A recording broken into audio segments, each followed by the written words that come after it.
Hello everybody, welcome to the DOS Google Group Discussion Week for April 2010, and this month we're going to be discussing ways of getting the most out of the World Cup in South Africa in 2010.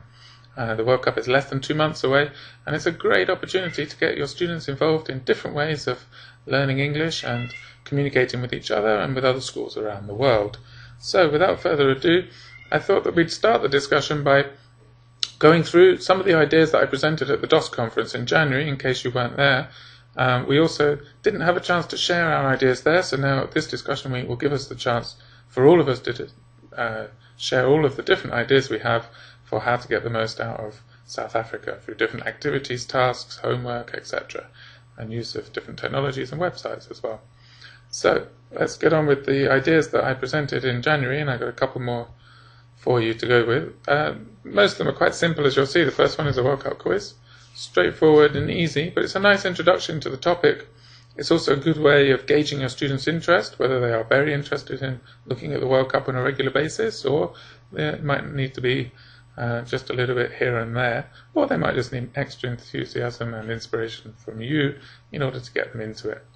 And also, a quiz involves a competitive element, which goes down well with lots of different types of students, particularly teenagers, kids, and lots of adult classes as well. So, one way of doing this is to give them a short multiple choice quiz that you've written yourself. I have a few questions for you in a minute that you could borrow. And then use this as a model for the students to go away and write their own questions. They could do this in class. You could take them to a computer room so they have immediate tools for research. Or they could do it at home and come back in the next class where they continue the quiz by asking the other groups their questions, getting points for questions, well-formed questions, as well as answers. So that's an interesting way into the topic of the World Cup. So let's see how good you are. For example, the World Cup begins in South Africa on which day of June? Is it the 10th, the 11th, the 12th, or the 13th of June? I'm not going to give you very long to answer this, so has everyone got your answer? It is in fact the 11th of June. Hope you got that one right. They get slightly more difficult. Where do you think the final will be played? Is it in Cape Town, Durban, Johannesburg, or Pretoria? 3, 2, 1, tick-tock, time is up. The answer is Johannesburg. Hopefully some of you have still got 2 out of 2. Which group will the host South Africa drawn in? They're not one of the favourites of the competition, but they're going to play with a South American team. Is it Argentina, Brazil, Paraguay, or Uruguay? Make your choice. And your time is up. And the answer is Uruguay. Out of the 4 of those, did you get that one correct? Okay, who are the favourites to win the World Cup? Is it Argentina with Maradona as coach? Brazil, who've won the World Cup more than anybody else? England, you never know? Or Spain, who won the European Championships? Make your choice. Choose your answer. And the answer is Spain at the bottom there. Okay, and one more for you. The first World Cup was won by which country? Was it Argentina, Brazil, Italy, or Uruguay? Have a little think about that one. 1930, a long time ago. Let's see what the answer was. The answer was, in fact, Uruguay, who were the hosts of the competition in 1930 and beat Argentina 2-1 in the final. Okay, so there's a little quiz for you. You could take that one and maybe add a few more questions to it yourself to introduce it to your students. Another nice idea is to do a review of a website. There are many websites linked to the World Cup, especially designed for the World Cup. I'll show you a few of my favourites in a minute. You could do a web quest to introduce your World Cup. We'll come back to web quests in a little while.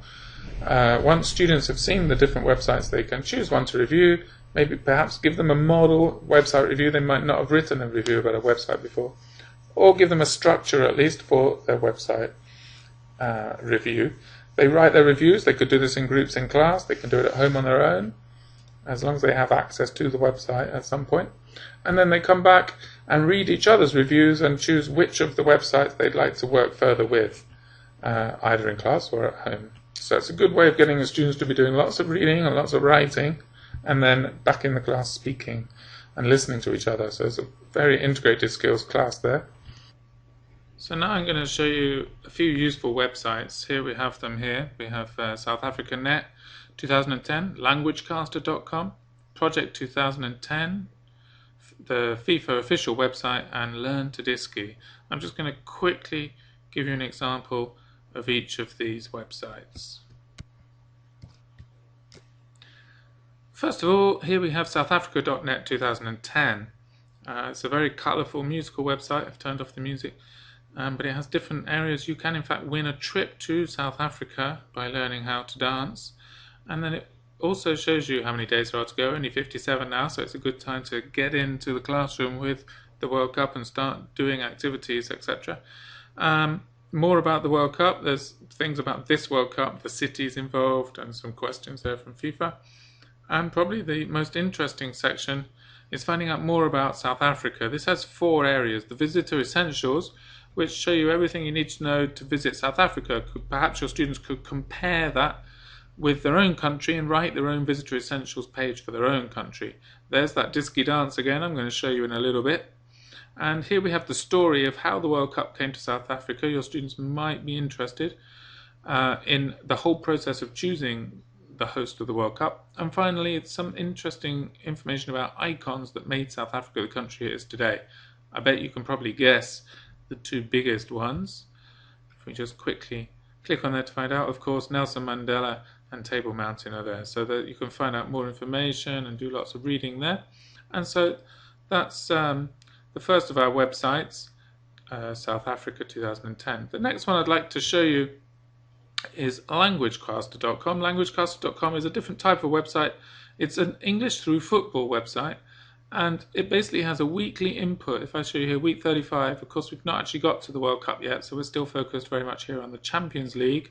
And this is last week, so it's before the game between Real Madrid and Barcelona. You have a text and also a podcast, and so there's an audio MP3 file which you can play now or download to play later, and you have the whole report. This is looking forward to the game, and then there are also at the bottom of the page different resources.